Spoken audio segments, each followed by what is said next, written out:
কিভাবে কি করবে কে জানে। এই জন্যই ছেলে মেয়েদের পছন্দ অপছন্দে গুরুত্ব দিতে হয়। মজা হচ্ছে পুরোটা। ও তো বিয়েটা করতেই চায়নি।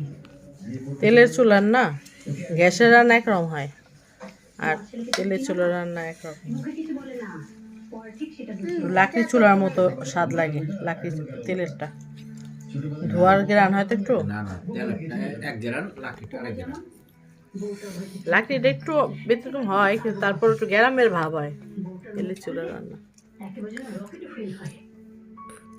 কিছু একটা ভাবতে হবে। আম্মু পড়তেছে গুছালো। কার মাথায় দিয়ে বাড়ি গিয়ে পাগল হয়ে যাবে তা তো ঠিক নয়। ফাহিমের অতিরিক্ত বন্ধুপ্রীতির জন্য এই ঝামেলাটা হলো। না, তোমার বউয়েরও প্রচুর বান্ধবী পিঠে আছে। আচ্ছা থাক, ওরা ওদের বিষয় মিটাবে, এই নিয়ে তোমার চিন্তা করতে হবে না। আসলে এমন একটা পরিস্থিতি তৈরি করে